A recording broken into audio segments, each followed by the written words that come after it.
compile the Ma'aineh Lashon that's read at the ohel? I don't know the answer to that question, which makes the question not very helpful. I'm going to assume that it's in Kisvei Arizal. Someplace in Shulchan Aruch Arizal or someplace like that, there's Minhag Varishtatchus. What we know about the Ma'aineh Lashon is that it was put together by the Mittel Rebbe. It says explicitly in the beginning of the Ma'aineh Lashon that the Mittel Rebbe prepared it that they should say it Loimrei Behadich on the Tzion of the Alter Rebbe. So, this is not very helpful. You're asking a question, and my answer is I don't know. I'm going to assume that it's in Kisvei Harizal. It's certainly Minhagim of Mukubalim to say the various things that we say, beginning with the bracha and the lighting of the candle and saying Harei Madlikis Halomp, and then of course the Ranu Tzadikim and the different tefillas. They're all traceable to the Mukubalim.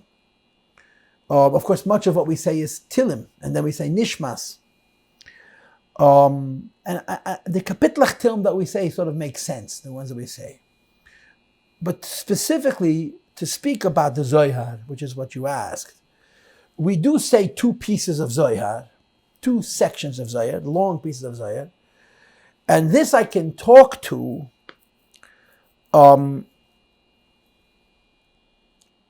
because I've learned them, I've read them, been to them many times, obviously. The first of these two Shtikalach Zohar are very famous because it's the basis for the Gersa Kedesh Chav Zayin, Zach, that everybody knows. Where the Alter Rebbe in Tanya writes a letter to his friends, who were the Talmidim of Rabbi Menachem Mendel Haradoker, who was the Alter Rebbe's third Rebbe, who lived in Eretz Yisrael the last decade of his life, L'Nachamam, L'Kiflayim, L'Tushiyah, for the Ptiras of Rav Tzadik, Rabbi Menachem Mendel of Haradok. And in that letter, the Alter Rebbe basically summarizes what is a long Zohar that we say by the ohel. Now, the most important line in that Zohar is, of course, the words Tzadike de Espater, Tzadike de Estalik, Ishtakach b'Hayalma, Yatame b'Chayoyi. That's the famous quote that everybody knows. It's in that Zohar, that a tzaddik, after his physical guf is missing, is more in this world than he was during his physical lifetime. And what the Zohar describes, and Alter Rebbe summarizes it in Tanya, is that the nefesh remains in the guf, the ruach is in the avir of the place where the person dictated mitzvahs, and the neshama goes to Gan Eden. And what the Zohar describes, that regular people have only a nefesh, tzaddikim have also a ruach, bigger tzaddikim have also a neshama. Now there's another level which is not discussed in this Zohar, but discussed in other places in Zohar, that's called nishmas al-nishmas, the soul of the soul, what you and I would call Chaya Yechida. And what the Zohar discusses is that where the guf kadosh of a tzaddik is, his nefesh is, and we go to be mishtateach by the kever of tzaddikim. And by the way, it's good to translate the word hishtatchus. Hishtatchus literally means to prostrate yourself, to lay yourself down flat. Now we don't do it, but the idea of hishtatchus is literally to lay down on the kever of a tzaddik. And please don't try it. Mikobal, great tzaddikim used to do this. This was like a shatiach, to lay down flat, and to create a connection between the neshama of the person whose guf is revealed and the neshama of the tzaddik.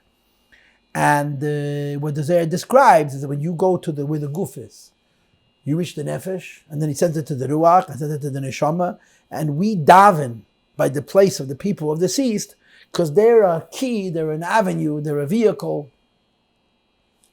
to bring our tefillos to the Meibishter. That's one of the ideas in the Zohar. And then the second Zohar tells a story about a Sefer Torah that was found in a cemetery, and how there was an assumption that there was a tzad in the world because the Mesim knew that people come to the cemetery when they have tzaddis to daven, and they come with the Sefer Torah. And in the second Zohar, it describes, again, the same basic idea, that the tzaddikim know what's happening in this world. And they bring our tefillos to the Meibishter. And we come to the place where their guf is, they daven on our behalf. They connect us to the Meibishter. That's basically what the Zohars are about. I just want to say this, that it's very important to understand that, certainly for Hasidim, that there is a phenomenon called hiskashrus, right? It's everything to a chassid. Hiskashrus means that there's a neshama connection. First of all, there's a neshama connection between every Jew and every other Jew. Like it says in Tanya Perek Beis and Perek Lamed Beis. And there's also a special connection between every Jew and the neshama of the Nasi Hadar, the Reish B'nai Yisrael. And that this hiskashrus ultimately is called nefesh with nefesh, ruach with ruach, neshama with neshama, chaya with chaya, and yechida with yechida. And the purpose of ishtadchos, the purpose of going to the ohel, is to make this neshama connection. And that's in effect what these ayahs are describing. What I'm trying to say, in other words, is that you don't only come to daven.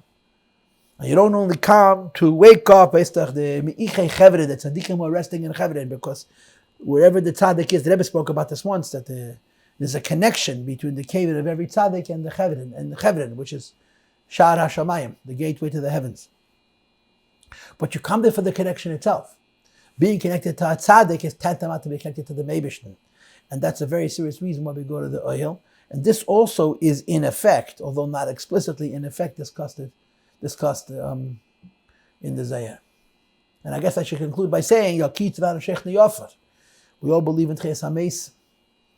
And when Tchias HaMeisim happens, it says that the neshamas are going to be lefnim malachei ashares, they're going to be higher than angels, and yem lefneim kadesh, and they're also going to be called by Hashem's name, because then there will be a revelation of the source, the root of what a Yiddish neshama is, that it's higher than a malach, and it's very intimately connected to HaKadosh Baruch Hu.